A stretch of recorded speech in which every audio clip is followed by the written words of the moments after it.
Welcome to the Rocket Launcher Podcast.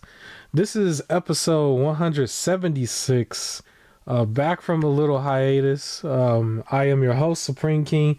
Join with me, as always, is my co-host, and his name is. It's your guy Omazes. How's it going, man? How long were we gone? Were we gone that long? It feels like 2 it weeks. was. Just 2 weeks. Yeah, that's not bad though. That's not bad. But there was a lot of stuff that happened in between. A lot of cool things that happened. I actually want to get this out of the way because it can be quick.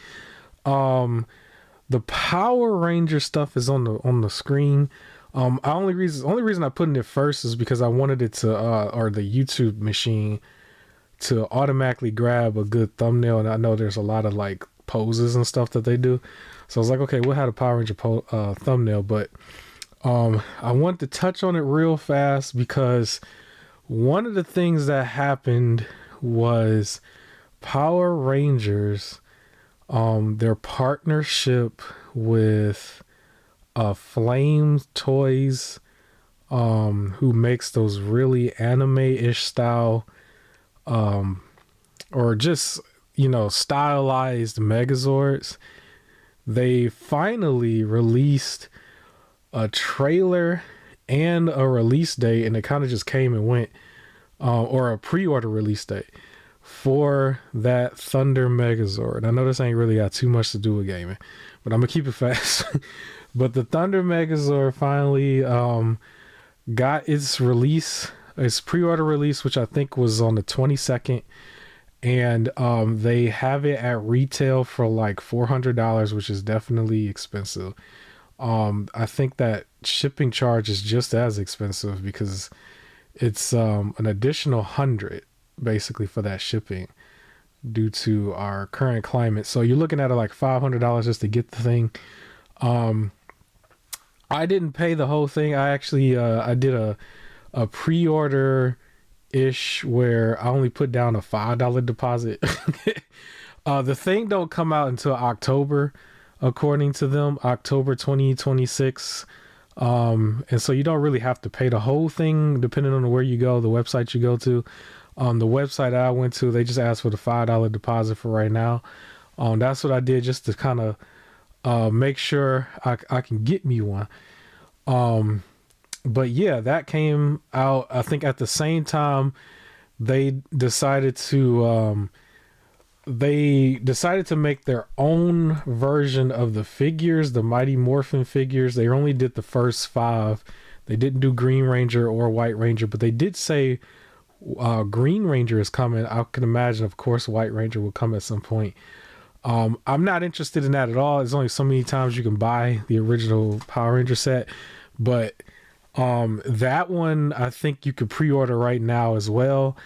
However, it's like $50 per figure, and they're not even, I didn't even look into it to see what the shipping cost might be, but by itself $50 per figure. I would be surprised if the shipping was like a lot too, because all of this is coming from overseas. So I don't see myself, buying each figure $60 or $70, maybe $80 each. That's a little silly to me, especially when we have them like everywhere. But the Thunderzord doesn't come that often. And so I wanted to get my hands on it. They did also, they put out a pre-order to re-release pretty much everything that had been sold out, which actually I'm happy that they did, even though all of this stuff is still kind of expensive. But they had a model kit Megazord for the Dino Megazord that has sold out like years ago. They did a pre-order for that. That's around $100. You can get that stylized Dino Megazord on a pre-order again. That one is also still a $400 to $500 buy-in. That's what it will set you back. And then they did I believe it's called the Lucky Cat version, which is these really small ones that are like action figure size. And I think the one that they decided to do comes with both the Dino Megazord and Dragonzord. That is on a pre-order where I think you can get both like 150 altogether. Still kind of steep, but they used to be like 100 each before. So I like that they were bringing it all back. They also have a special edition, I believe like a black and bluish looking stylized Dino Megazord. The $400 one, you can get the black and blue, all black and blue version if you wanted that version. And then there's still the Dragon Zord that's still available basically to go along with it. That's also another 400 by itself. So a lot of that stuff is steep. I don't necessarily want practically any of it. I just want the Thunder Megazord. But all of it is now starting to come back in stock. And it's available for the people who really want it. Who probably didn't get a chance to get it. I highly recommend getting those over that Playmate one that they have in the regular stores where you got to buy them in pieces and hope to get everything. That's a very low quality version. A lot cheaper though, but lower quality. And really, I just wanted to bring that out right now in the intro. If you have any thoughts on the upcoming Power Ranger stuff, I know I just kind of shared it with you, and I don't know about all the other stuff if you knew all of that. But it just kind of hit my feed, and I found out that all the other stuff that was sold out over the past like 6-7 years have all came back for pre-orders, and it looks like it's available for everybody to get. Any of your thoughts on that? I'm not super into the Megazords personally, just overall in Power Rangers. But if they ever, and they won't, but if they ever drop Q-Rex Megazord, I'll have to shell out the money for it. I mean, never say never. I don't know. It seems like the Flame Megazords are well, obviously they're gonna go through the first 6 seasons first. If anything, they did announce at the end of the trailer for that Thunder Megazord that the next one that they're going to do is the Shogun Megazord. And I'm excited about it because it seemed like before they kind of threw the Dino one out and then just kind of left everything alone for a while. I mean, because that thing was first introduced at like 2022 or 2023, somewhere around that time frame. So obviously your average Power Ranger fan is in his 30s or 40s at this point. So, I mean, yeah, you're probably a fan for life at this point, but it does suck that it takes this much time for these things to come out, and then when they come out they do adjust with inflation, so expect probably by the time the Shogun Zord comes out that they'll be asking for like $500 before shipping. But the things are starting to be produced, and they are starting to go back and print new copies of some of the older things that people just didn't have the ability to get. So yeah, I'm excited a little bit just for the brand. I always want the brand to succeed. But yes, the stuff is very expensive. Everything that I mentioned is very, very expensive. One last thing I'll say. So the figures, even though I don't really care about it, they did put emphasis on the weapons. Obviously, they come together to make the Power Blaster. But it's very, very detailed. Like usually when they make those figures, those weapons are like either grayed out or it might have the general color, but it's not like as detailed. For what I saw, they are very detailed. Is it still worth $50 plus whatever tariff shipping costs? I mean, that's up to you to decide, but I'm at least excited to see this stuff. The game on the screen is Power Rangers Super Legends from way back in the day. That is on the PS2 and GameCube, probably also Xbox, the original Xbox platform. And I just wanted to throw it up here just to talk about this. Really. Do you have any plans at all to buy any of this stuff that I just mentioned? Nope, not at all. No plans to buy it. My main collectible is Funkos. And I got my Power Ranger Funkos. My Zeo Rangers came in, so now I have the full Zeo team. Full Mighty Morphin, all the Tommies, and the regular Megazord and the Dragon Zord. So I got what I got. I do see the Megazord and Dragon Zord Funko in like Walmarts all the time. Yeah. They also have like a non combining Dino Megazord in there as well for like 30 something dollars if you just wanted one for like your office or something. And then every now and then I come close to buying their little morpher. That's like $17 in there, and then I have to remind myself where I have like the real one. I don't see the point. So, or not real one, but like much better quality one. Yeah. So yeah, and that's all I have to say about the Power Ranger news. Oh yeah, and then obviously, in the stores too, you can get like the new versions of the flip heads of all the original 6 Rangers. Pretty much all of them are, well, most of them are available except for the girls for whatever reason. You can get all the guys, but the pink and yellow is not fully available right now. Crazy. Most people want red and green for some reason, but never. Why you say for some reason? You know the reason. I mean, they just yeah. I don't know. I don't know why they didn't complete the set in the store, but yeah. I don't know. So that's it. That's all I want to say on that. I know I spent like 10 or 11 minutes. We can get to gaming right now. I want to go back in time a little bit to, I'm going to just call it the console space. We'll go through each console real quick, and then we'll talk about what's coming up in the next couple of weeks. Because usually within the gaming space, our, NBA playoffs, WrestleMania, or Major Leagues is the gaming showcases that start next week. And it's crazy because it kind of just crept up on us because we took too much time off, I guess. So it does start next week, and we'll go through some of it. But if we go back first, let's just talk about the PlayStation news first. We'll talk about PlayStation. Trash moves. Say it again. Trash moves. That's trash the PlayStation moves? Yeah, they're making trash moves. All right, what happened with PlayStation's trash? Which move is considered trash to you? They keep raising the price of everything for no reason. So it's not our fault that Concord failed, and now they want their money back. That's what this is. They didn't give it a chance to breathe. They didn't put in the work for Destiny. So now that's shutting down soon. Like, they're losing all their money, and they're like, yeah, it's y'all fault. Pay us back.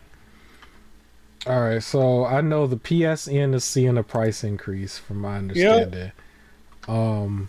Which I think, is it only, because I didn't look too far into it, even though I had time to do it. I'm sorry about that for everybody, but from my understanding, it's only if you have the monthly version for right now, right? Yeah, from my understanding, the 1 and 3 months are going up, but the year is staying the same. Okay. That's kind of crazy too for targeting those people. Yeah, it seems like they're really trying to incentivize paying the full amount for like the year. Which, I mean, at this point, and it sucks that it's this way, the year just seems like the better option just because they want to keep just randomly raising prices out of nowhere. Right? So you're like locked in for that year price versus like doing the 3 months and then magically 3 months, right? It's like that idea sometimes is when you see gas prices and then you go, do I wait till tomorrow? And then all of a sudden tomorrow it's more expensive.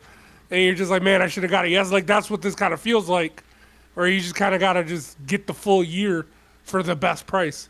But it does suck that they're targeting those people.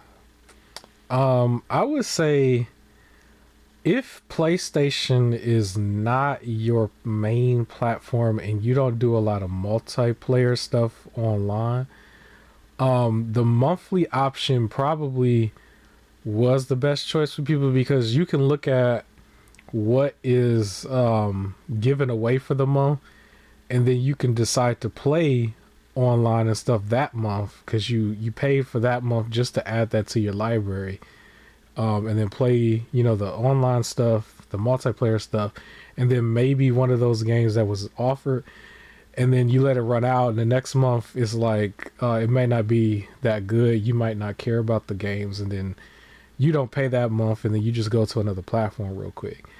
But if you're someone who might only have one platform, or you put PlayStation first, then yeah, maybe the yearly option is better for you, regardless of whatever game that came out during the month, because you're more focused on the brand and the platform overall. So it depends on who you are. It does seem kind of crazy that got targeted first. I actually don't see PlayStation raising the yearly price again until we definitively know if Xbox is going to remove the cost for live altogether, because that was one of the things that was rumored to be a part of the Project Helix. Project Helix was supposed to have both the console and the PC within one, and then be able to play everything that was like on Steam and maybe Epic, but then also a part of that not charge you for online. And so if they do that, then that makes everybody look at the competitor crazy. And so yeah, I think if they do an increase, it might be either a $5 or $10 increase only, and then afterwards they would have to reevaluate based on what Microsoft is going to do, just because of it being their main competition. But yeah, so PlayStation, so yeah, they increased the PS Plus monthly thing. They released Soros. It didn't necessarily get mixed reviews, but it did not sell well. Apparently, it sold less than what Returnal did. Apparently it's slightly easier than Returnal, but maybe less people want to play it or something. It didn't do too good. It did relatively, like, I think less than 1 million. I think they were saying like 200,000 or 300,000 or something like that. Very low. It just kind of came out. But I do plan to get it at some point. Obviously, I'm probably gonna wait for like a really nice Black Friday sale, probably next year, not this year. Because I didn't have any intentions on really jumping into it right away. Honestly, when I look at it though, it kind of reminds me of Outriders, to be quite frank with you. But the people didn't really gravitate towards it. But yeah, any words on Sorrows real quick? I didn't even realize it came out.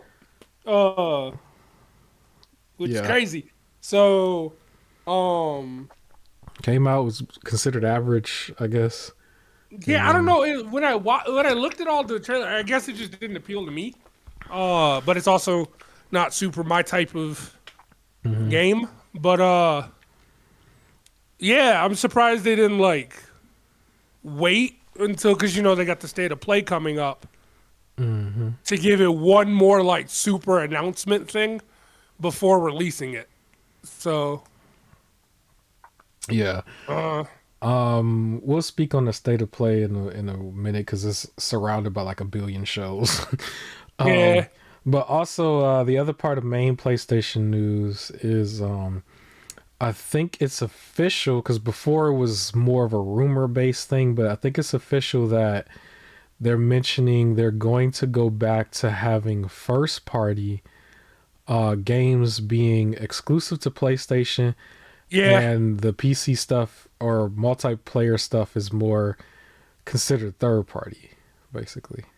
I remember us saying on the podcast a while ago, maybe I'm mistaken, but I feel like we said they were throwing it on PC to give a little taste, to try and get people to jump to console instead of just fully going PC. And that seems like what they did. They dabbled a little, got some people some of the stuff, and then they're like, all right, come over if you want to keep playing.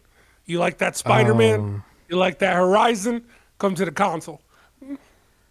I don't think that strategy is going to work for a game like Returnal, or not Returnal, Sorrows, though. Because Sorrows or Returnal actually gained its fan base more on PC than it did on console.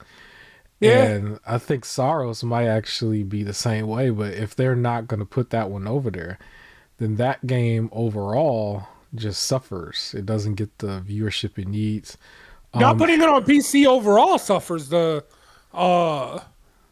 like with pay and everything, because there's going to be people who are just not getting a console. Like, I know people who just refuse, they're not getting one. So like when they hear something's exclusive, their thought process is just, oh well. Like, they're not even on some like trying to like get it in other means. They're just like, oh well. So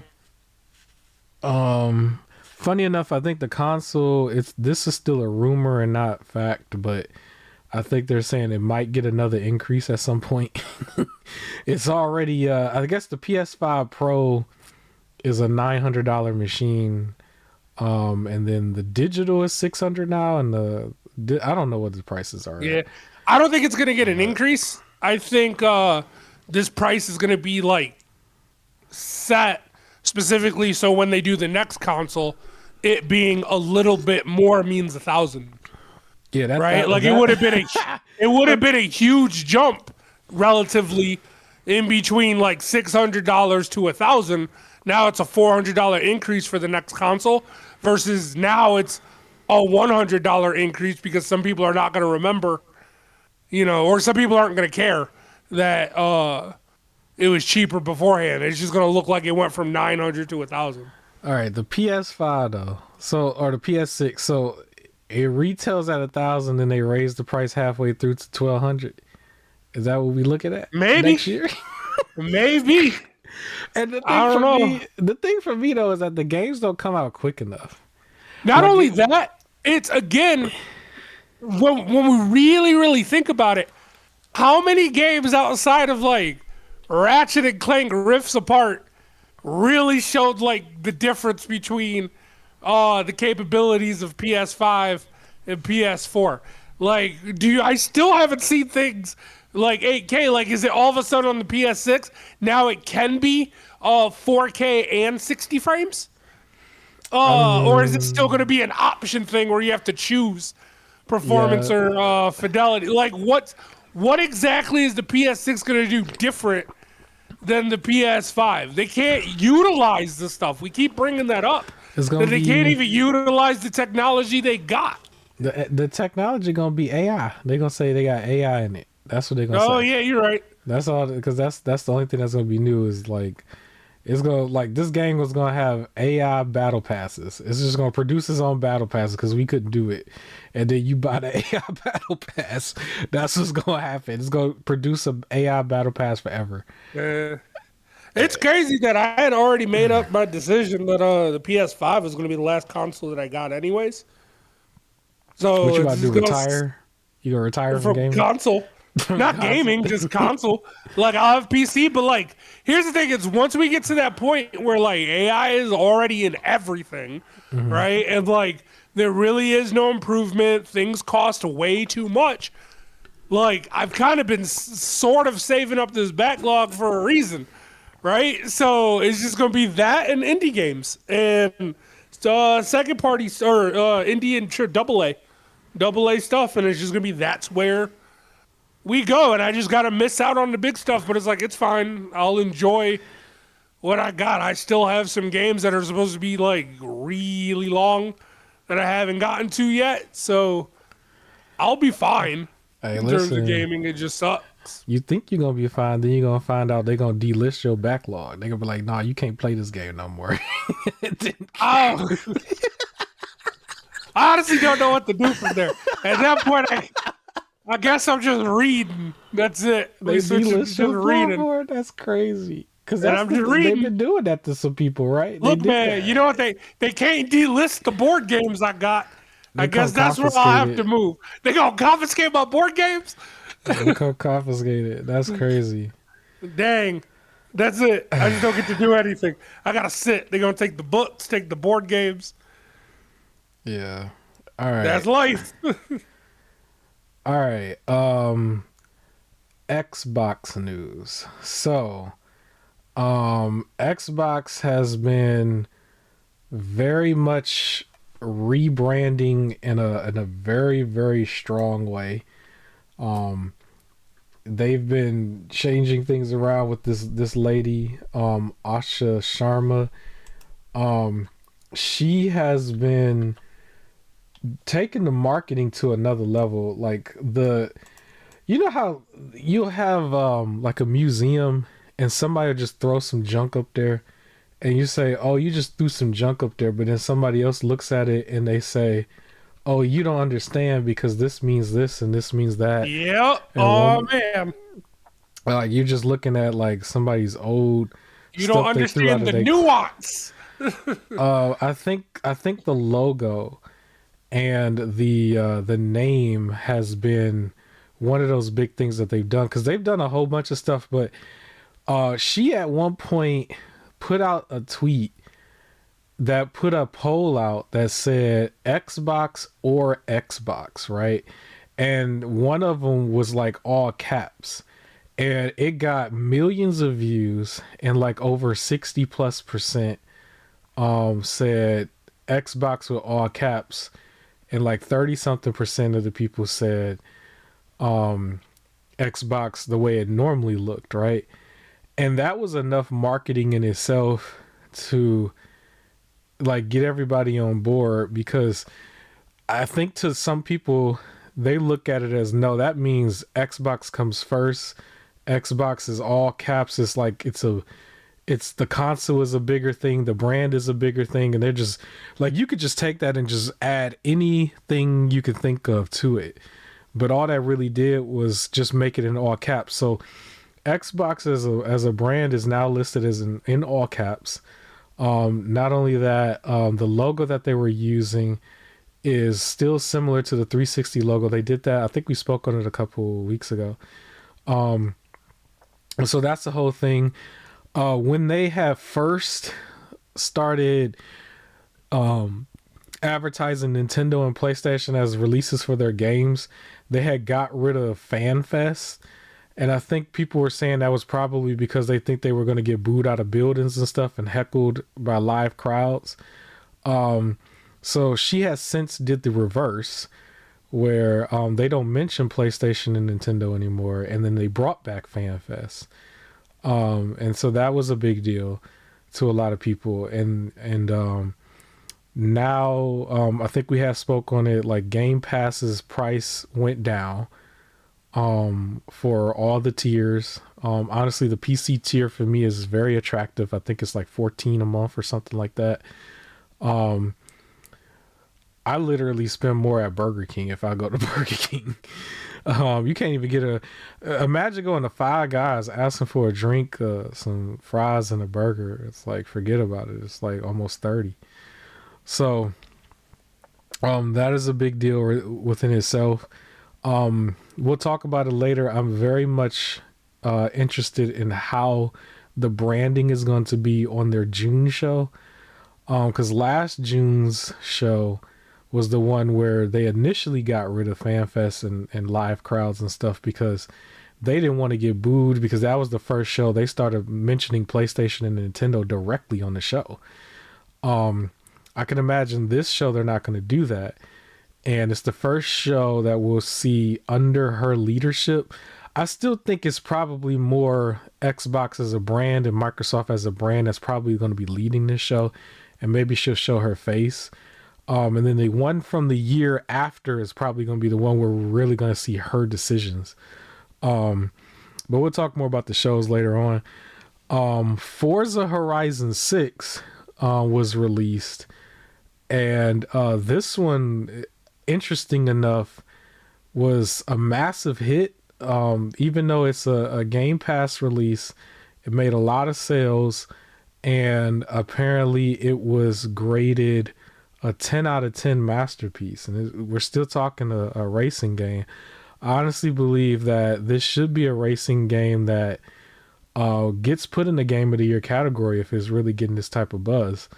They sold really well.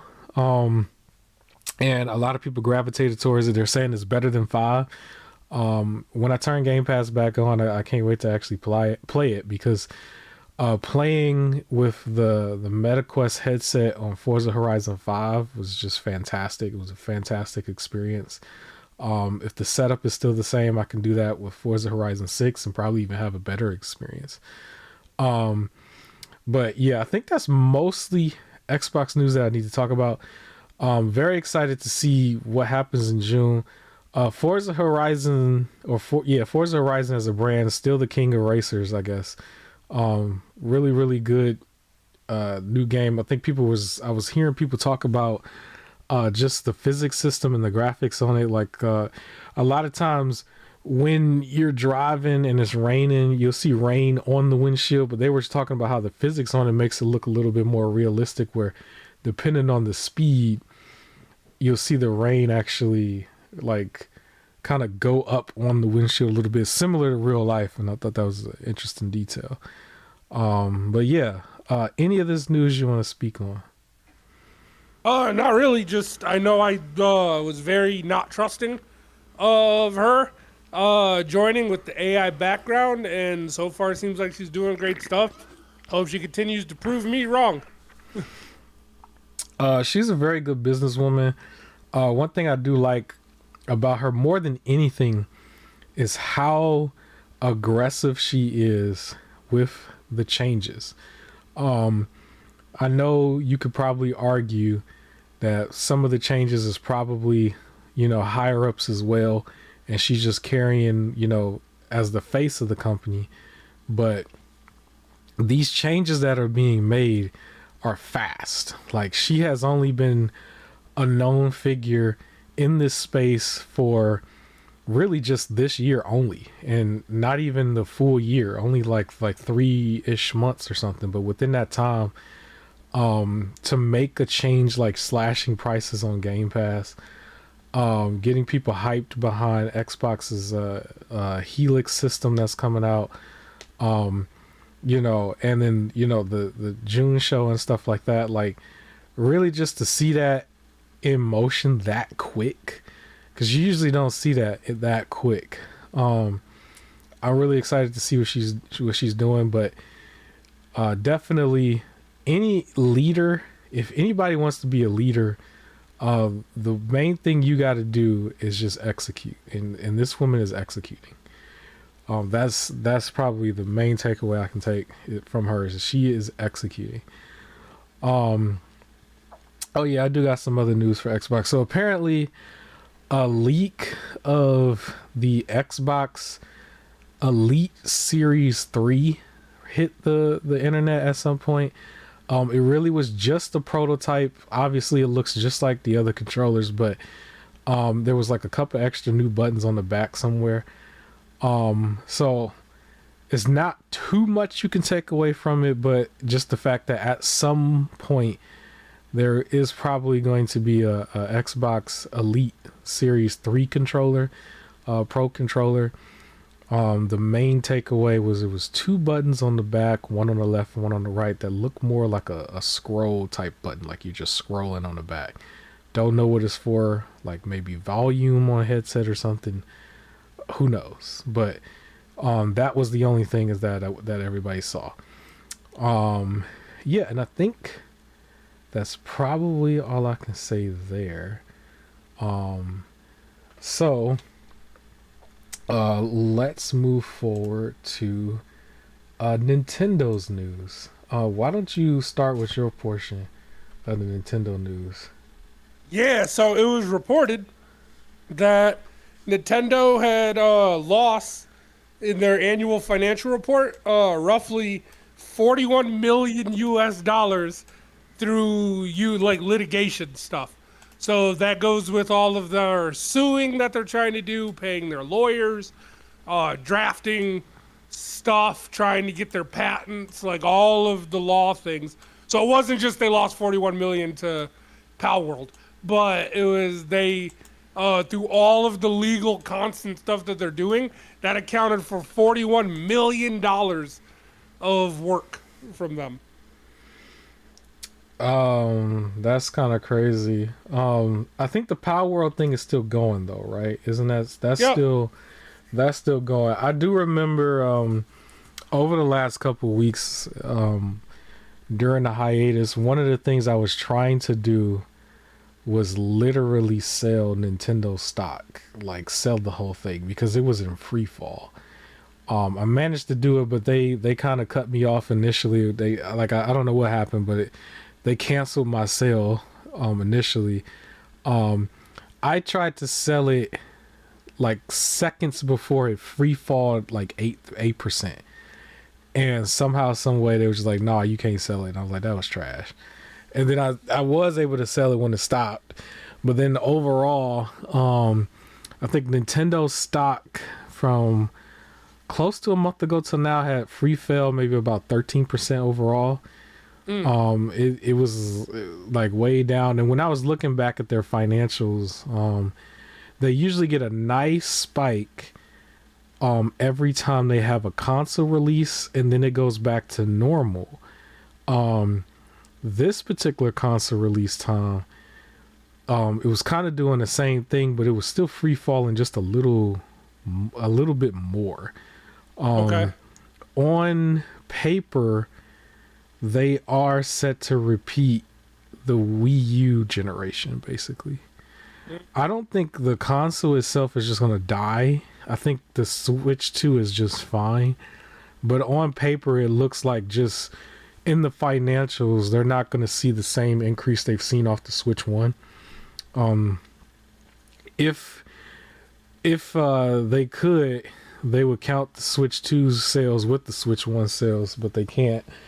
But yeah, the Switch is still an okay console. The Switch 2, they're trying to pivot for the Switch 2. I think one of the things that was happening was they announced their digital only games were going to be $10 cheaper than their physical games, and the physical games are all roughly at that $70 point now. They quietly got rid of the $80 price tag, and it was really only Mario Kart World that is $80. Aren't they doing 70 or isn't it 70 and then 80 for physical, or is it 70 physical, 60 digital? 60 I know digital. there's a $10 difference. So it's 60 digital and 70 physical. The cool thing about it is bigger companies like Amazon is so big that they can adjust their price down to the $60 range for some of these games just to get people to buy it from them. And they have actually done that. And then Walmart followed suit with 2 of their releases. So if anybody was aware, there are 2 games that you can pre-order right now. They did a direct that we could talk about for the Star Fox, like a remaster remake from the original N64 Star Fox. Did you watch that show? I did. Here's the thing. I hate the way they look. Especially because, so I just watched the Super Mario Galaxy movie. And the design is so much better. Like, they did 2 different designs. Yeah, so everybody is saying that right now, and they're kind of throwing some memes out there that fox that's sitting on the chair. Yeah, that everybody. Because that's what it looks like to me. I don't know why they went for the extra hyper realistic look when they could have went for the regular cartoon or even anime thing. So, like, quick spoiler from the movie, there was just a quick scene where he's talking about himself, and it was done in anime style. Like, it looked like the old 90s, like, anime sort of design, and that also looked great. And it's like the game could have been either of those, and then instead they went for this weird, hyper-realistic look, and it looks more like just a bad furry. Like, I'm not a fan of the design. I hope this leads to more Star Fox games, though. Like, I hope they don't just stop at remake and then they're not going to do anything. Well, there has been some pushback because apparently this is like the 5th version of this game. They've done remakes on this in past generations. I just prefer them to do something like different, like make a new Star Fox game and another. Is it Star Fox Adventures that was on GameCube where it was like hack and slash? Like, do both, like, but new. It doesn't have to be like 64 again. Like, so I will say I'm not that big of a Star Fox fan as in the first party brand. I will admit Star Fox for me is more of a Super Smash Brothers character. Yes, I acknowledged him from before that, but he's more of a Super Smash Brother character, Falco as well. And Wolf, a Smash Brothers character because I've seen them more in those games because I play that more or played that more in the past. So his design doesn't bother me that much because I'm not really stick to the original kind of person for them because I didn't care too much for the first party. However, I do want to say, because I don't think anybody touched on this, this is the first time I can approve them making a port. because this is a port done right, in my opinion. It's not just here's a game that we're literally porting over. They actually did something. They redesigned some stuff. They Oh, I got the felt like it voice should have been a acting. redesign. It's just I hate the design they went with. Yeah, yeah. They did the voice acting too, and touched up on controllers. Obviously, redid the map, the whole thing, and added more content. This is if you're gonna port like everything, like this is the type of port I want to see. Put some work into it. Actually, make it worth wanting to play on the system, not just I can play it on the Switch now. It's like no, actually, because if you're gonna do something like this, port a bunch of stuff from the past, right? Because I'm pretty sure there's a lot of N64 games that people will probably say, "Oh, I do want to play that because I heard it's a classic, but I want it to be modernized to an extent, right? Especially with controls." So I'm behind the idea overall. I'm hearing rumors that there are going to be some remakes of the Zelda games from N64. And so that'll be exciting. I know that'll clean up really, really fast with the fans. But yeah, there's plenty of games from the past where they didn't have full voice acting. We don't have HD graphics and stuff. Do that instead of just porting something over and saying, "Oh, this is on the Switch now." So I'm behind that. Star Fox, I am one of the people who pre-ordered this. I didn't pay full price. I pre-ordered off of some of my back end rewards, but when I did, it was the physical version for $60 because big companies like Amazon and Walmart was offering this for 60 as opposed to 70 for the physical release. And I think it was just because they can. And I think we're going to see that pattern again, which is exciting because I don't know if anybody remember, but back in the Switch 1 era, it's funny for me to say that like that, but when they had games that came out, Walmart used to have them $10 cheaper just because. And you could have got those games for $50 full price instead of 60. And I think we're going to start seeing the same thing again now, simply because they're using it as an excuse to say, come get it from us and get the physical version versus getting the full digital version that Nintendo is trying to do. And then, the cross buying, because you're going in there, you're not going to just buy that. You're going to buy some other stuff in Walmart. So it's genius on Walmart's end, Amazon as well.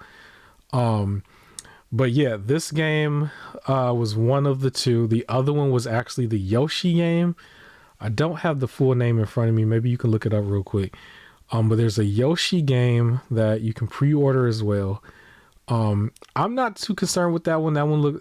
Yoshi's games look very, very preschoolish to me. But that's another one where the physical is normally 70 and it's 60 if you get it through Walmart or Amazon on a pre-order. Yoshi and the Mysterious Book. Okay, yeah.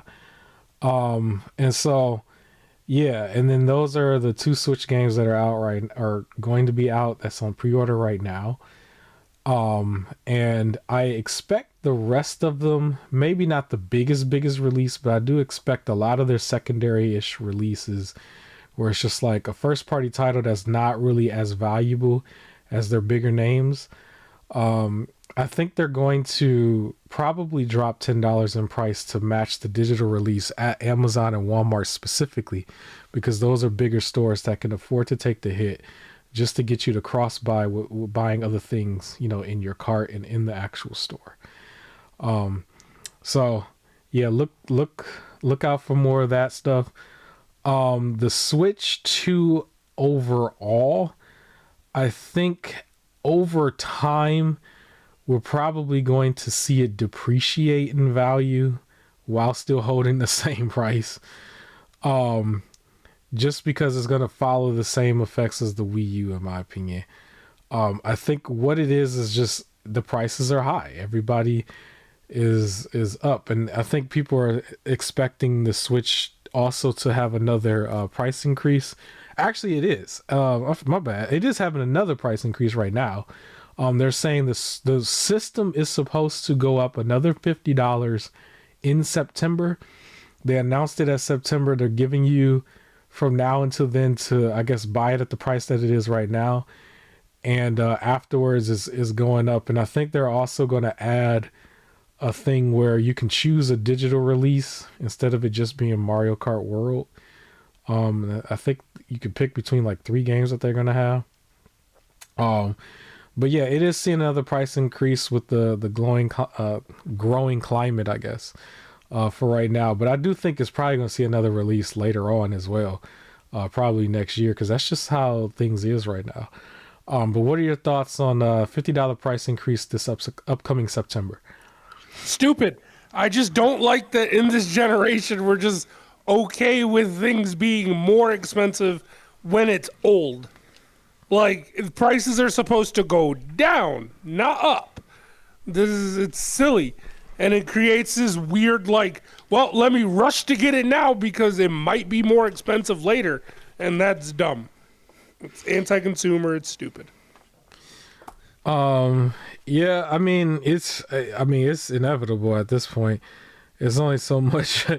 I think, I don't think RAM prices, the AI thing is going to die down in a minute. It's already kind of like the people who are doing all this stuff, they already bought their RAM. Like, there's only so much RAM you can buy. There's only so many data centers you can put up. I don't see why that should bring the price back up to the consumer. I think they should eat the cost to an extent and make it back on the software side, but that they're set to not make it back on the software side as long as tech giants like not tech giants but retail giants like Walmart and Amazon is set to cut the price down an extra $10 for their own gain. That's that's going to undo what they're trying to do, because they want to make the money off the software, break even on the hardware, and they might not be able to do that this generation. And that's why I'm saying they're looking to repeat the Wii U generation financial wise, at least for right now. I don't see them like hurting that much where they're gonna like go out of business or anything, but they're definitely going to be stagnant this generation. And the next generation, they have to come up with a different gimmick. It has to look new and be new, feel new to everybody. Because let's face it, the Switch 2, it does not feel new compared to the Switch 1. It's just slightly better. It's almost like, if you just switched out a couple things, no pun intended, in the internals to make things run a little bit smoother. But the UI is mainly the same. The games are still the same people and stuff. So it's not like it's that much different. So they got to do something. They got most of this generation to do it. I mean, this is only like technically year 2 of the Switch 2. So yeah, or is it? No, we're still in, I don't know. Yeah, it is year 2. Yeah, it is year 2. Is it? Yeah, it's year 2. Because yeah, it is. Because didn't the Switch 2 drop in June? Yeah, that's last year, right? Yeah, so it's within the first year, right? Yeah, 1 year in, I guess, if you look at it that way. Yeah. So yeah, I think Nintendo is the only one now out of the companies that is rumored to have a direct, while the other 2 companies, Nintendo or PlayStation and Xbox, will have a summer showcase. One called State of Play, the other one just a direct. So if Nintendo throws their name in the hat, we'll see some stuff for them. I think they should, because we got to see how they promote the holiday season. And hopefully they will. We'll have plenty of shows. We already got plenty of shows that's going to be there to watch. Yeah. I think there was another lawsuit, or maybe you touched on it already. There was another one that had to do with a person. It was a dude. Wasn't it a Pokemon dude who decided he was suing Nintendo? It was like the opposite, because he didn't get ranked the Pokemon Master or something silly. I saw somebody who wanted Master rank from the cards, or something like that. I don't know. He wanted to be labeled as a Pokemon Master, like something like that. Nintendo for like millions of dollars. I don't know what's happening there. I still know the Pokemon Go issue. I don't know if you heard about that one. What's that? Where there was a tournament for like the Pokemon Go because you can battle in it. And it got to the finals where like it was like 1-1 and best of three. So they were going at it and the dude ended up winning, like, and it was like his first like tournament win, and he was like pretty much just like barely a win, but he got there and then he took his headphones off, but they kind of like when you like quickly throw your headphones off. Yeah. He did that, stood up and did like a fist pump, and then like shook hands with the opponent, and then the Pokemon Go tournament was like his celebration was too excessive and reversed the decision into a loss, and because it was already 1-1, that means he actually lost the championship.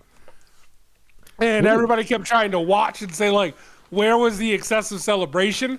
Like, because the fist pump he did is the fist pump they do in the game, and they were like, yeah, he threw his headphones down too aggressively. And everybody's like, no one was offended. Like, what are you even talking about? And then the dude tried to like do an appeal because every single person is like, yo, this is like no one was on their side. And he tried to do an appeal and they were like, still no. So people are convinced that they gambled on the other guy winning. So they found any reason to make him lose. So that happened for Pokemon Go. So I don't know how well their tournament's going to do in the future now because everybody's really upset with this. Well, that's interesting. Well, Yeah. well, I think that's it for the Nintendo news. I did call this the console space. Funny enough, I don't necessarily consider this next piece the console space, but I'm going to ring it in here anyway. So let's actually turn our attention to Steam. So Steam had a whole bunch of things happen while we were away. Obviously, the main hype was around the new Steam controller. The Steam controller went through so many different things. Because it started off as here's something that's gonna come out, and you can pre-order, but you could pre-order and get the release like almost immediately. It was like, what's the point of the pre-order? But initially, this thing was announced to be retailed at $100 exactly, or $99.99. Almost immediately, I think this thing sold out in 30 minutes. Uh-huh. And it was like a scalper's paradise, apparently, where it was averaging around like 260 on eBay and then upwards to almost $400 or $500 for some people. Cringe. It was so cringe to me to see this, and it's so disappointing because to an extent, you can argue to me the Xbox Series X and the PS5 is a new machine. And what comes with it will be a new game, right? This is a controller. You don't even have the Steam machine yet, right? So the system you playing on the game, you playing the game on, you already have. The game you already have. You probably already had a controller beforehand. Why would you spend on the scalping side? Not too many people was doing it, but at the same time, just like a controller though, like I already got all the other stuff. So that was a thing for about a week. I think it did die down. The controller is still currently sold out. There should be a new shipping eventually. But yeah, I do kind of scratch my head at some of the reviews because some people are acting like this thing is holier than thou. I'm like, okay, it's a new controller. It's a slightly new design, but there's no way I'm gonna believe your video if you titling it like this is now your main controller or little things like that. It's like, okay, it's a different controller, but no. I'm a little interested in just how it might feel. I wish I could just go into a Best Buy and just touch it, but I don't think it'll ever go into a Best Buy. It does have its little extra like Easter eggs. I guess if you drop it from a certain distance, it'll scream. And there's a thing that I don't really want to mention, but if you roll your your thumbs around the track pads, it'll make like a sexy noise or something just to kind of play on that, I guess, for whoever is into that. So it has funny little Easter eggs that it does. It's still it's a standalone release. The Steam machine itself, what we're finding out is that it's going to have 4 SKUs, which was kind of a no-brainer if you were going to release the Steam controller first. Common sense would say you'll release the machine either with the controller or without the controller. And so the machine itself, we did know initially was going to have 2 versions. One was going to be a 500 gig version. Another one was going to be, I believe, 2 terabyte version. And so 4 SKUs being both of those being released with and without the controller. Pre-orders, we still have not seen anything on that yet. I honestly believe that that's going to get announced this upcoming week at probably either the PC game showcase or one of them showcases. I think it's going to announce like, hey, here you go, here's the pre-order, and it'll come out this fall. Mark my words on that. I honestly believe that's what's going to happen. But as of right now, and then also the Steam Frame, which is the VR headset, is probably going to be right along with it. We'll get the pre-orders and we might get the price with it as well. Because apparently there has been shipments of these things. They're in warehouses apparently. So they're probably ready to go. And so it'll be interesting to see that. And what else do I want to mention on the Steam? I think that's really it when it comes to Steam. It's really just the controller is out. It's a smash hit to a lot of people. It's very, very positive. I will say the battery life is still one of its pluses. Like, not too many people talk about it, but from what I can hear, it's on an average charge, you're looking at just around 40 hours, like 35 to 40 hours on an average charge. Yeah, and then they have that new little charging thing that it clamps onto. That's like, an innovative way of looking at it. But yeah, I honestly believe when we get to that PC game showcase, which should be on the same day as the Xbox showcase, we'll get the news about this machine there. Any of your thoughts on Steam last couple weeks? Well, I guess it'll tie into one of mine. It had to do with one of the games that was given away for free on Steam. Graveyard Keeper. Okay. Which I had mentioned a while back that they said that for a weekend they were just dropping it for free because they have a sequel coming out, so they want people to check out the game. So they gave it away for free. Apparently a bunch of people got it, and the game had DLC, and I guess they loved it so much that the publisher made $250,000 over that weekend that they gave it away for free from people buying up all the DLC for it. Hey, that's pretty cool. Yeah. So a nice little indie marketing. Yeah, nice little indie group, just small group, but they weren't expecting it. They were really just trying to hey, we're putting this out so you'll pay attention to the sequel and everything. So it was nice to see a little win for them. Yeah, that's pretty cool. So yeah, the second game coming soon. Should be pretty dope. I don't got too much else to say about Steam, so we can move on to our quote unquote unofficial sponsor, where we can just talk about Epic Games and some of the other platforms that give away free titles. Epic Games is I guess a direct competitor to Steam technically. But if you have a PC, you can have both launchers and still breathe easy. But they give out 1 to 2 games every week. And then they always have that daily release around Christmas time for a whole bunch of games, right? But the games that they give out, you can play on any PC device usually.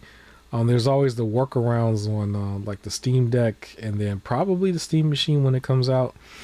But you don't need to have a machine right now. Like if you're somebody who doesn't have any PC, you can still create a profile and claim the titles, and then maybe There'll be a tutorial on a workaround on the Steam machine. You can grab the Steam machine and then just play all your Epic Game titles. So the first game that's available from right now until May 28th, as of this recording, is Down in Bermuda. I think that's the Bermuda Triangle. I think from what I was seeing. So a game that's playing on that a little bit. I might visit the Bermuda Triangle when I'm at 90 years old. Live life on the edge. But yeah, there's that, and the one that I'm actually excited about, because this was actually a game or a little collection of games that I chose not to buy a while back, just because I had the originals on the little Game Boy device that I'm gonna talk about later. But Tomb Raider 1, 2, and 3 remastered, that little collection that came from the PS1 generation. It was announced, and then the second set was announced at some point too. And I wouldn't be surprised if Epic gives away the second set, probably in the mystery games. But this is available right now. You can go and get that Tomb Raider 1, 2, and 3 remastered. And it's right here on PC. So, depending on how good your rig is, you can really beef that thing up. Tomb Raider, classic franchise from that generation. Shout out to Angelina Jolie, who really brought that character to life in those movies. But yeah, that's available right now until May 28th. I was really excited to claim that. And then from May 28th to probably a few days in June, there are 2 mystery games. They did not announce what they are, but there's 2 mystery games that they're going to give out. We'll be able to see that next week, which is cool, under Epic Games. So go check out all of that stuff. It's completely free, and you can't complain when it's free, but I wouldn't even complain about somebody giving me the Tomb Raider series. But yeah, any updates or any news on some free games or sales on your neck of the woods? Yeah, so Prime took forever to announce their games, like basically until the day before the first one was released for May. But the game's available for May. Available right now: Mafia 2 Definitive Edition, Fruit Bus, Survival Fountain of Youth, 60 Minutes to Extinction Escape Room, Lethal Honor Order of the Apocalypse, Space Grunts Palindrome Syndrome Escape Room, and Hot Brass. And then coming up later this week, Nordic Storm Solitaire, Moon Mystery, and Pro Basketball Manager. So those are the games for May. So my understanding still is you just need to have Amazon Prime to get access to this stuff, right? Correct. And then it's yours forever. I don't know if you need Amazon Prime. Oh, no, you don't. Once you have Prime, you collect them, because the only ones that you'll still need an Amazon account for are the ones that are directly tied to Amazon. So like Survival Fountain of Youth. But the other ones tie to your GOG account or your Epic Game Store account. We was talking about controllers. Is Amazon Luna still a thing? And is that controller still available? Yes. Yes to both. All right, so I don't know how many people really be on it, but yeah, I guess they'll have some nice stuff on there sometimes. So yeah, check it out if you're interested. That's still technically a platform that you can go be a part of. I do think their controller layout is very similar to the Nintendo Switch Pro controller. And I really like that controller layout. So I'm pretty sure that controller probably is still just as good. It's just not really as popular as the other brands, obviously. But yeah, check that out. As far as the news is concerned, so before we do that within this go ahead. Tell me about so Paranormal Activity game was canceled. Yeah, so it turns out there was a Paranormal Activity game that was being made called Paranormal Activity Threshold, and it was by the dude who made the Mortuary Assistant. Okay. It was him working with Dread XP together, but it was like really just him for the most part, like on his own, and this company helped him publish. Well, apparently, they contacted Paramount because Paramount was the one having to do the game, and they're like, "Yo, we need a little bit more time. Like we need some more development time in order for this thing to be good." And Paramount was like, "No." Even though he's a solo developer, they're like, "Nope, release the game." So he was like, "All right, either I stick to their timeline and release something that I know is bad, or just cancel the project." So he was like, he just basically decided to walk away. Like he was either rush a subpar product or walk away. So he chose to walk away. Wow, I do remember the announcement of this thing like a really long time ago, or not too Yeah, long ago, but just at some point. And I didn't really look too far into it. I was just like, maybe I'll just come back to it later. But yeah, I guess that's unfortunate.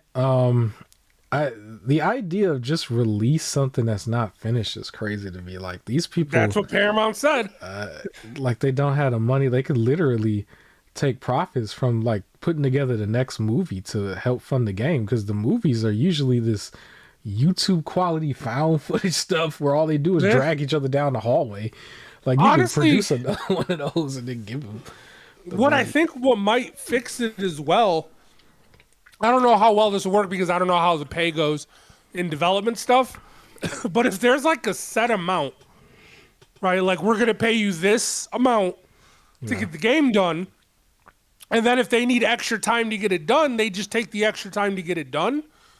Versus like I don't know how like do they need so much more money in that extra time to get it done, and that's why companies get upset. Or if there could be like a set amount, and it's like we're paying you this much, right, to like make the game good, and they're like, yeah, okay, we need a few extra months to make sure this game is good, and it's like, all right, because they've already been paid, right, like their set amount or whatever. I don't know if that might help, especially sometimes when you deal with like, I don't know if it like again because I don't know the full behind the scenes of development. I don't know if it's like the extra time means they need a lot more funds for whatever the reason. But I feel like if they can argue that the extra time is on them, like, we need the extra time because we did something, blah, blah, blah, then it should just be they get the extra time. Yeah, something like that. I guess they just couldn't get it done in time, and that was just the end of it. But Eh, yeah. I do also want to mention, because I see in my notes from before, so Pragmata had came out and was a very good release.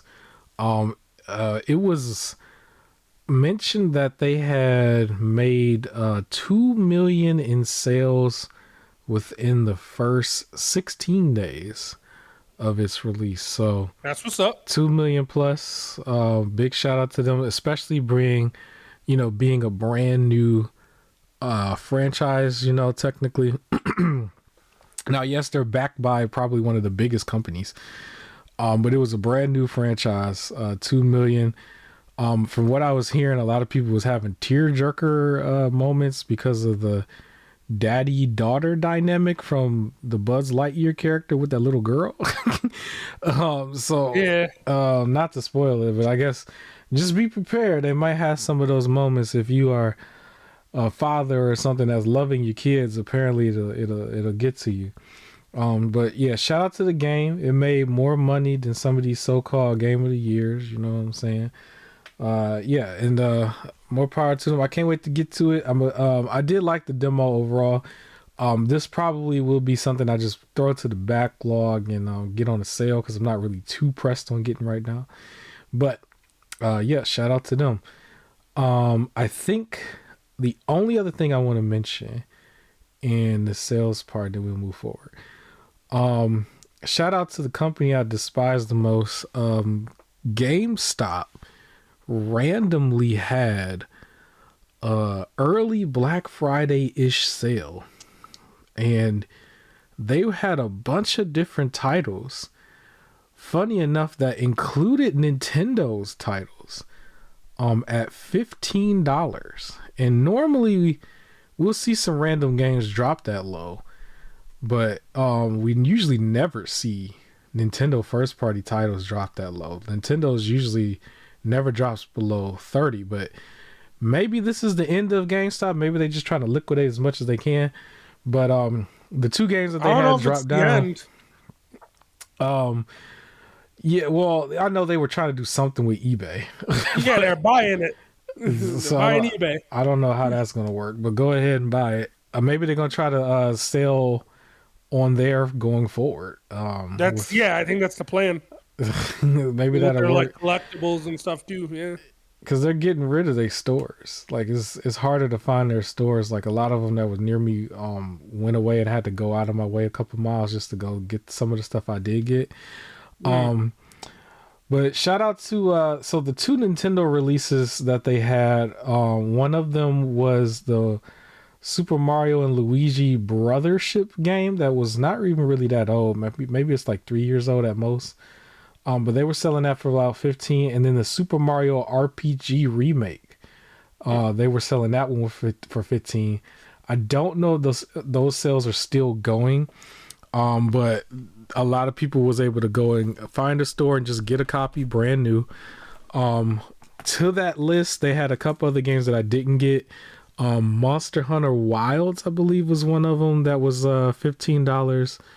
And what was funny is they were announcing that Borderlands 4 was actually like $30 or $40, and everybody was like mad that they was even mentioning it, like if that was a deal, because apparently Borderlands 4 is not a fan favorite. But I was able to find one of the Dragon Quest games that I wanted for about 22 on sale. This might be the only one I didn't get from GameStop. I think I got that on Amazon, but that was $22. Dragon Quest 3 HD 2D remake. If anybody remembers that series and the one that's 1 and 2 together, you're supposed to play 3 first and then 1 and 2. So I got 3. But within the GameStop little thing, one of the main games that I got was Ninja Gaiden Ragebound. That was the 2D game that they had came out. Is not to be confused with Ninja Gaiden 4 that just came out. But Ninja Gaiden Ragebound, I got the physical version of it for $15. I got the DRDR, so Dead Rising Deluxe Remaster. I got that one. That's a Capcom release. That was also $15. And then the game, let me see how I pronounce this. Suikoden. It's another like 2D-ish game. It's 1 and 2 HD remaster. Let me spell that out because I don't know if I said that right. So Suikoden. It was another game that I was paying attention to. It's 2 games in 1. That was also $15. I just went and snagged all that stuff. You could order it online and go pick it up. I appreciate that they came not opened up. They were actually all sealed. So thank you for that. That's like a first. Usually they're not, but yeah, I grabbed that. There's a couple more games that you could find that I think was on the list that I didn't really remember, but yeah, they had a $15 each sale. So shout out to them doing something for the people. I do think that that doesn't really I think it means they're trying to liquidate some of their stores more. If you are someone who works at GameStop, maybe you might want to shop. I'm gonna be honest with you. Maybe you do. But yeah, that's it for that. Right before we get to the last portion where there's a bunch of gaming shows and stuff, I just also want to quickly mention there was another Ambernick device that came out that is called the RG Rotate. And I think the gimmick here is that it's kind of like a old school BlackBerry-ish kind of thing, where it's like a not flip phone, but you know how those little phones used to be where it's like slide up or something. So It kind of rotates up, and a lot of people are really liking this gimmick. It also has enough power to play up to like PSP type games. It's all emulation still. There's no control stick, so I don't see why anybody would want to go that high up. Without the control stick, honestly, I wouldn't go past Game Boy Advance. Cute little idea. For me, I am not interested in actually getting it. I've gotten this type of device in like so many different form factors at this point. They also released upgraded software system for the 3DS or DS model that they had from before. But with the rotate, I do have two SKUs here. So the plastic black version apparently is retailing at like $82. And then the silver metal version is $99. So keep that in mind if that's what you want. That's not including any type of crazy shipping price, which I think is around $25 from my understanding. I just wanted to mention it. It's not really on my radar at all, but I did see it. They come out with so many devices and stuff. But yeah, any thoughts on that? Did you see that? I think I shared you the picture. Yeah, I saw it. I mean, it's cool that they keep trying to make, or that they're making more stuff for like, there's a design for everyone out there. Yeah, basically. All right, and then we got two different game shows to cover, but before we do, I need to take a quick bathroom break. Can you at least, real quick, mention the schedule of the game shows that are coming out next? The game shows that are coming out the next week or two, which includes the State of Play, the Summer Game Fest, the Xbox show. It's a whole bunch of them, right? If you could pull that up, and I'll be right back. I apologize to the people. Yeah. So, the ones that just happened were the Warhammer Skulls and the 6-1 Indie Showcase. Coming up next week, you got the PlayStation State of Play. And then Summer Game Fest starts June 5th. PlayStation State of Play was June 2nd. Then you got the Wholesome Direct, June 6th. The Future Game Show Summer Showcase, June 6th. You got the PC Gaming Show on June 6th as well. The Story Rich, June 5th through June 7th.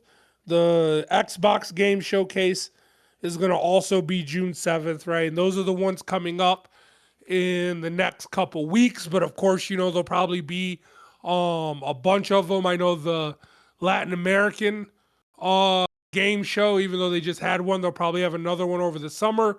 And that usually has some really good hidden gems in there. Right, and then you're gonna have your your other shows, the Black Voices in Gaming and the like the Women's Showcase. You'll probably have a horror showcase over the summer as well. I'm sure Nintendo will eventually announce something, right? But the main stuff coming up, you got PlayStation doing June 2nd, and then you got PC and June 6th, and Xbox June 7th. And then, of course, way down the big final award show, right? I guess if this is the SummerSlam, then that'll be the WrestleManias, the Game Awards. That'll be in December. But yeah, of course, June is going to be filled with game shows. They'll probably have like 5 of them each week, like going on for like 2 hours. And or probably like, several each day. So they're going to have a lot going on. So we'll have a lot to report through as well. Usually it just mainly takes up in June. I'm interested to see if any of them wait until like July or August so they can stand out a little bit more than just being in the middle of the rest. I'm also interested to see how many things are going to get kind of like repeated over and over, because that tends to happen a lot. Hopefully there'll be like a little bit of distance in between them. And some of the shows are a little more tightened up, right? Like sometimes they like to do this random 2 to 3 hour show where it could have been an hour, and they're just like random talking and things like that. Hopefully it'll be a little bit more plan of what the plan is. Like if they're going to have a dev talking show, make it a dev talking show. If they're going to have just showing off trailers do that. Sometimes when they start to do the mix one, it just tends to take like way too long and a couple things get drowned out. So hopefully that gets planned out a little bit better.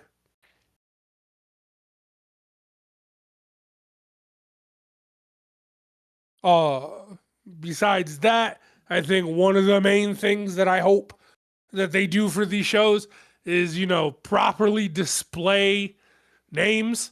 That's always been my big complaint, that sometimes it'll just show the title screen with their overly drawn covers, but sometimes it's hard to tell what the actual game is. So hopefully that'll be shown nicely. And then just be prepared for all the demos. That should be exciting. So get ready for all the wish lists and the demos that'll be coming out, especially over Steam, for a lot of these games. But I'm interested to see a lot of the indie stuff to see what they're doing with that. Is my co-host back yet? Still no? Taking forever? Okay. Yeah, I'm interested to also see for the PlayStation State of Play. I feel like some of it's going to be damage control with everybody upset with them increasing some prices for stuff. I'm actually surprised I didn't wait until after the show to announce an increase in price to kind of be like, hey, look at all this cool stuff coming. This is why we got to increase the price. I think, unfortunately, now it's going to be we've increased the price and people are going to be watching the show going, well, now is it worth it? So there's going to be a lot more scrutiny over what they show. Of course, there's going to be Wolverine's going to be a big one. But yeah, I think a lot more eyes are going to be heavily judging what's going to be shown versus enjoying what's shown and then them trying to say, hey, it's worth it for this increase. So we'll have to see how that goes. And then, of course, we got the Xbox showcase coming up. Where they're going to be showing off, hopefully, some really cool first-party stuff on the way that we get to see as well. Future game show is also always usually really good with a lot of cool stuff coming up as well. Wholesome Direct should be interesting. That's usually where we get the least amount of things. Listen, from, man, so the accessibility show is I forgot about that one. So that's going to be the big main event is the accessibility showcase. No, we're good. I'm looking forward to the accessibility showcase the most, man. Just for the last. So I don't know if you heard what I said, but I was saying for the Direct for PlayStation. Yeah. I'm surprised that they didn't actually announce the price increases after. Like, I'm surprised they didn't try to do the look at all the cool stuff coming. All right, now we got to increase the price. Versus now, because they increased the price first, this show is almost going to be like everyone's going to be watching to see, is it justified? So I feel like a lot more harsher eyes are going to be on it because it's done the other way, right? Like everyone's going to be watching it to say, see, that price increase wasn't worth it because this, they didn't announce this, versus them trying to go, look at all the cool things we announced. This is why we got to increase the price. Like, I think it would have still been an angry reaction to the increased price, but I feel like now that it's been announced beforehand, that's going to bring slightly more angrier reactions to the show. Maybe in the comment section, it's up to them to like really, actually showcase something of value to get people's attention away from it. And I do expect them to do at least one game of value somewhere. Hopefully. And my hope actually is that it's probably more content for the intergalactic game, because that was one of them where, similar to Wolverine very early on, it was just like, here's a trailer and then you never saw it again. Yeah, so I imagine it's going to be Wolverine, that, something probably God of War related. Yeah, Wolverine. And who knows? Maybe this is where they announce a Bloodborne 2 or something. Yeah, they definitely ain't gonna do that, but they should at least with Wolverine, they'll have, because the release date or release window is right there in September, so they should say here's definitively what the story is about, because I think that's the last thing we don't really know too much about. Yeah, maybe a story trailer and then bam, it comes out in September. I look forward to that. June 6th specifically, I think, is where they shoehorned most of these showcases in. From what I was seeing, there was a lot of shows directly on June 6th. Um, I do stand by what I'm saying as far as the Steam machine. More information is going to come out probably on that PC game showcase. That's going to be on a Sunday, and then also the Xbox showcase is also on the Sunday. Um, I don't know if we can afford to miss another week. We have to at least cover most of it next week, and then the stuff from Sunday we'll just cover later on. Maybe we can probably do it on a Thursday night, but we'll cover the rest, and then that'll be all of it. I do know there's one show for sure that I think was on the 28th, and then a lot of them just kicks off on June 2nd. They are still piling on each other. I didn't see Dames for Games, I think it was called, and a couple other ones. I know they're gonna show up to just kind of shoehorn around this. You think One, Latin American's gonna have another show? yeah, I think so. Southeast Asian is also in that mix. The Maybe we'll problem, finally see more for that one game that had that one specific developer that was like very like double A, like Sleeping Dogs, basically. maybe. The problem with it though is that we're gonna see a lot of things in a short amount of time. And they're going to stack on top of each other in a way where it's just too much content for the consumer. And unfortunately, a lot of these things are just going to go right in the trash bin. It's not even that they're bad. It's just when you put them all together like this, it's only so many things you could wish list. I mean, you'll wish list everything, but there's only so many things you could buy.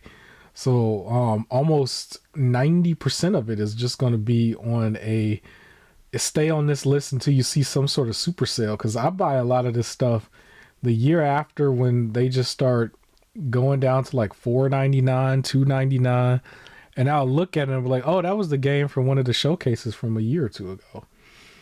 And as long as they keep this type of format, that's unfortunately what they're going to continue to see. It really needs to be like 5 shows every quarter or something. But when you do 15-ish shows all in 1 week, I mean, I don't know what to tell them, but I still look forward to seeing all of it. I'm gonna be sitting back with my little notepad, probably some pizza and wings, and just enjoying a bunch of shows, a bunch of good gaming shows. All right, we can wrap this thing up. We got like 2 actual shows that did happen. The first one that I have is the 6-1 Indie Game Showcase. Yeah. This one still had the same the same host from before, where one of them is like the bird dude, and then it was just like two bros, I guess. And so yeah, I didn't really get too much out of this, but the one game that I did write down was called Fray Makers. It is basically a Super Smash Brothers clone, but it has games from other indie games or Yeah. characters from indie games in it. So if you are somebody who's heavily on the indie side or keeps up with the stuff, you'll see a lot of familiar faces. But that was one of the games, or pretty much the only game I wrote down from that show. All right, I got a few. Go ahead. Go ahead. So Sacrifier, which was like the classic old school looking game, like you could tell it's like a love letter to the classic games, where you're like building up combos to like hack and slash. I couldn't really tell if it was hack and slash or turn based, because it looked like a mix of both. But that one looked pretty cool. There was this Gray Tail, which was like a detective puzzle game. Gang of Frogs, where it's just a wave shooter with friends, and you play as a frog with the gun. The Fray Makers as well. And then the last one was Anomalith, which was like a horror shooter but very anime styled. So it looked like a double A, just anime game, where you're like this one girl and you're shooting, but then at some point she gets like claws and can attack for like a super attack. Cool. Yeah. I did write down another note. from the two co-hosts, at the very, very end, one of the dudes quit at the very end of the show, and the other dude was like trying his hardest not to cry. I don't know if you caught that. Yeah.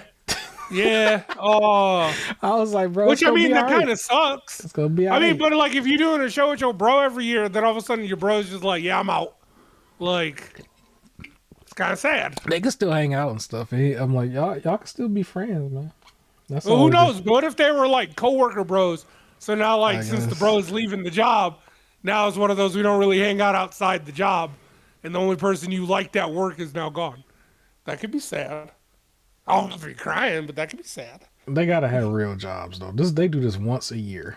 Like I don't know why he quitting, but you could do it once a year, bro. Well, I'm sure the outside of this, it's some sort of journalism stuff. Yeah. So he was like, all right, this dude gonna be back next year, but I'm not. And he was just like, that dude was holding it so hard. He was trying not to. Yeah.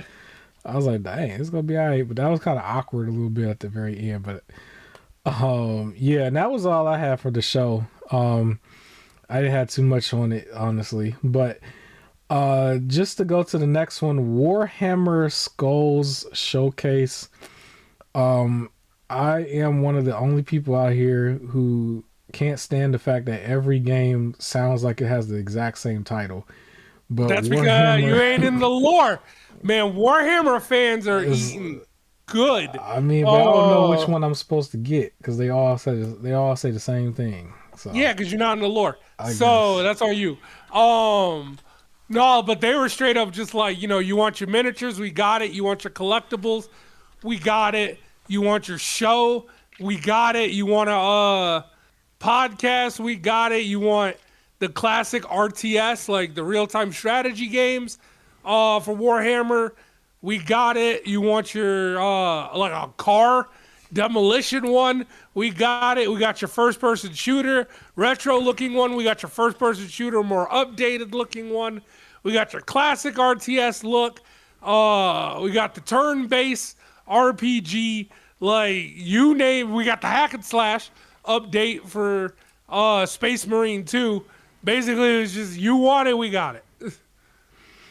Well, shout out to the host, Alana Pierce. Is actually someone that I do follow on YouTube. I do respect her work ethic. She works very hard, but I guess in the past 2 years, she's starting to become hated in the gaming space. But Weird. shout out to her. She was the host of this show. Within the show, I didn't get too much from it, but I did. I wrote down one thing that I had already had down before. Bolt Gun 2, sequel to the first one. That's more of a cartoonish style Doom looking game. Demo out right now. As far as the other one, there was a game that is also out right now of Warhammer 40K Speed Freaks. Looks a lot like Twisted Metal. This one does have cross play, so wherever you play, you should be able to link up with your people. And yeah, and those are actually the only two things I got from this. But those things that I did put down are still some good looking stuff. Yeah, I got Bolt Gun 2, right? Your cartoony Doom. I got Skatari, so Dark Tide. Skatari, which was like another first-person shooter, but way more like updated in the graphics and everything. It was one of the last games that they showed. Speed Freaks as well, and then one of the first ones they showed, Dark Heresy, which was more of your turn-based like grid like strategy RPG. So my type of game. So those are the main four, and then so of course the miniatures always look cool. Yeah, those are the ones I got. All right. Well, I think that is the show. I expect a lot of the bigger names and stuff to come from the Summer Game Fest show with Jeff Keighley next week or the week and a half. And so we'll still see a lot of cool stuff from all the other shows, but I think the biggest names are going to come from his, obviously. And yeah, that's it for the show. I do want to say, because it crossed my mind like somewhere in the middle of this, that I should have said at the very beginning. Happy Memorial Day. Much respect to our fallen warriors, our fallen troops that paved the way to protect our country. It is Memorial Day weekend. I hope everybody's gonna enjoy some good barbecue with the people. I got barbecue that I think I'm gonna start tonight. And then tomorrow. And then just a bunch of gaming. I've come to the conclusion that within the games that I've been playing, I'm gonna take a step back and pull out Tears of the Kingdom, because it's one of the more relaxing games, especially that piano. Because I need to relax a little bit.